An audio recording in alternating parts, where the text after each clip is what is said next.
एक ऐसा फैसला जो भारत के सियासी नक्शे को हमेशा के लिए बदल सकता है और देश के राज्यों के बीच शक्ति के संतुलन को पूरी तरह से हिला सकता है। आज हम इसी की पड़ताल करेंगे।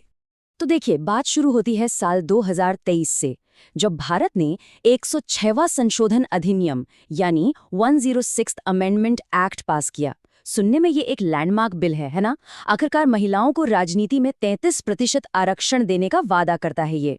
पर अगर ये बिल इतना अच्छा है तो फिर इसे भारत के संघीय ढांचे पर हमला क्यों कहा जा रहा है? असल में सारा खेल इस बिल में नहीं, बल्कि इसे लागू करने की दो शर्तों में छिपा है। पहली, एक नई जनगणना, और दूसरी एक प्रक्रिया जिसे कहते हैं परिसीमन। चलिए इसी को समझते हैं।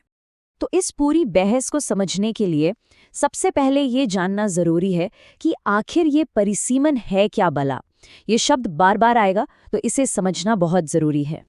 बहुत सिंपल शब्दों में कहें तो परिसीमन का मतलब है लोकसभा और विधानसभा सीटों की बाउंड्रीज को फिर से तय करना, और ये तय होता है ताज़ा जनगणना यानी पॉपुलेशन डेटा के आधार पर। अब सवाल ये है कि ऐसा करते क्यों हैं? इसके पीछे एक बहुत ही बुनियादी लोकतांत्रिक सिद्धांत है। ये सिद्धांत है 1 पर्सन 1 वोट 1 वैल्यू, मतलब हर एक वोट की कीमत बराबर होनी चाहिए। इसको पक्का करने के लिए ही चुनावी क्षेत्रों को इस तरह से बांटा जाता है कि हर सांसद या विधायक मोटे तौर पर एक बराबर आबादी को रिप्रेजेंट करे। और अब ये जो नया बिल है, ये लोकसभा की सीटों को 543 से बढ़ाकर सीधे 850 करने की बात कर रहा है। सोचिए जरा, इतना बड़ा जंप। और जब सीटें इतनी बढ़ेंगी तो जाहिर है कि उन्हें आबादी के हिसाब से फिर से बांटना होगा, और ये 50 साल से भी ज्यादा समय में पहली बार होगा। तो अब सवाल ये उठता है कि अगर ये इतना जरूरी है तो पिछले 50 साल से ऐसा क्यों नहीं हुआ? 1970 के दशक से इस पर रोक क्यों लगी थी? इसका जवाब एक बहुत सोचे समझे सियासी फैसले में छिपा है। हुआ ये कि 1970 के दशक में सरकार ने देखा कि कुछ राज्य, खासतौर पे दक्षिण भारत के राज्य, पॉपुलेशन कंट्रोल की नेशनल पॉलिसी को लागू करने में बहुत कामयाब हो रहे थे। अब अगर आबादी के हिसाब से सीटें बांटी जाती तो इन राज्यों की सीटें तो कम हो जाती, मतलब अच्छा काम करने की सजा मिलती। तो इसी से बचने के लिए ये फैसला हुआ कि सीटों का बंटवारा 1971 की जनगणना पर ही फ्रीज कर दिया जाए। और कमाल की बात यह है कि इस रोक को दशकों तक हर पॉलिटिकल पार्टी का समर्थन मिला। तो बेसिकली ये जो फ्रीज था, ये उन राज्यों के लिए एक तरह का इनाम था जिन्होंने पॉपुलेशन कंट्रोल के नेशनल टारगेट को पूरा किया। अब अगर इस रोक को हटाया जाता है तो ये तो पूरा तर्क ही उल्टा हो जाएगा, है ना? मतलब जिन राज्यों ने अच्छा काम किया, अब उन्हें ही अपनी पॉलिटिकल पावर खोकर इसकी कीमत चुकानी पड़ेगी। तो चलिए देखते हैं कि अगर ये 50 साल पुरानी रोक हटती है तो भारत की पॉलिटिकल पावर बैलेंस पर इसका असर क्या होगा, और ये असर बहुत बड़ा होने वाला है। इन 50 सालों में हुआ ये है कि उत्तर भारत की आबादी बहुत तेजी से बढ़ी है। नतीजा, आज की तारीख में उत्तर प्रदेश में एक सांसद करीब 25 से 30 लाख लोगों को रिप्रेजेंट करता है। वहीं तमिलनाडु में एक सांसद पर सिर्फ 15 से 20 लाख लोग हैं। इसका मतलब क्या हुआ? टेक्निकली आज दक्षिण भारत में एक वोट की वैल्यू उत्तर भारत के एक वोट से ज्यादा है, और नया परिसीमन इसी असंतुलन को ठीक करने की बात करता है। और जब ये ठीक होगा तो नक्शा कुछ ऐसा दिखेगा। ये टेबल देखिए, तस्वीर बिल्कुल साफ हो जाती है।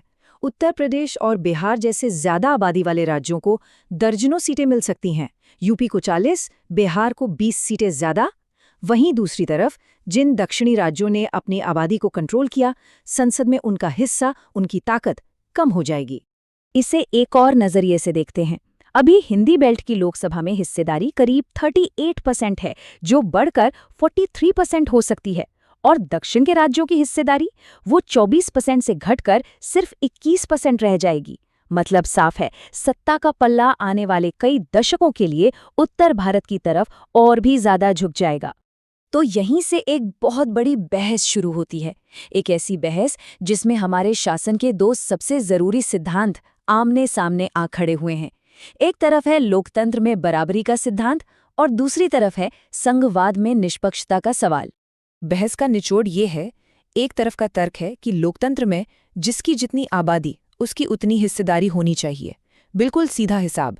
लेकिन दूसरी तरफ का सवाल ये है कि क्या उन राज्यों को सजा मिलनी चाहिए जिन्होंने बेहतर शासन दिया, नेशनल पॉलिसीज को लागू किया और अपनी आबादी को कंट्रोल किया? सरकार का पक्ष क्या है? उनका कहना है कि देखिए, हमें 33% महिला आरक्षण लागू करना है और अगर हम कुल सीटें ही बढ़ा दें तो ये काम आसानी से हो जाएगा। किसी मौजूदा पुरुष सांसद को हटाने की जरूरत नहीं पड़ेगी, जो कि पॉलिटिकल रूप से एक बहुत मुश्किल काम होता है। लेकिन विपक्ष इसे एक राजनीतिक चाल की तरह देख रहा है। उनका आरोप है कि सरकार महिला आरक्षण जैसे लोकप्रिय बिल की आड़ में असल में अपनी ताकत को और मजबूत करने का खेल खेल रही है। विपक्ष की चिंताएं सिर्फ एक नहीं हैं। उनका कहना है कि इससे भारत का संघीय ढांचा यानी फेडरल स्ट्रक्चर कमजोर होगा, अच्छा शासन करने वाले दक्षिणी राज्यों को सजा मिलेगी और इस पूरे प्रोसेस में किसी से कोई खास बातचीत या सहमति बनाने की कोशिश नहीं की गई है। यहाँ तक कि परिसीमन आयोग की नियुक्ति पर भी सवाल उठाए जा रहे हैं, जिसके फैसलों को किसी कोर्ट में चुनौती भी नहीं दी जा सकती। तो ये पूरी बहस हमें एक बहुत ही बुनियादी सवाल पर लाकर खड़ा कर देती है, भारत के संघीय भविष्य का सवाल। एक देश के तौर पर हम किस रास्ते पर आगे बढ़ना चाहते हैं?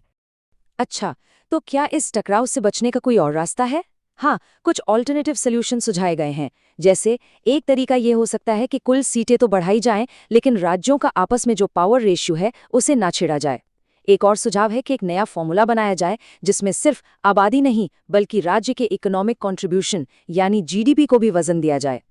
तो आखिर में ये जो परिसीमन की बहस है, ये सिर्फ सीटों और नंबरों का खेल नहीं है। ये इस बारे में है कि भारत का विचार क्या है। क्या हम एक ऐसा देश बनना चाहते हैं जहां सिर्फ बहुमत की चलेगी, या एक ऐसा देश जो अपने अलग अलग राज्यों की पहचान, उनके योगदान और उनके अधिकारों का भी सम्मान करता है? ये वो बड़ा सवाल है जिसका जवाब इस फैसले से तय होगा।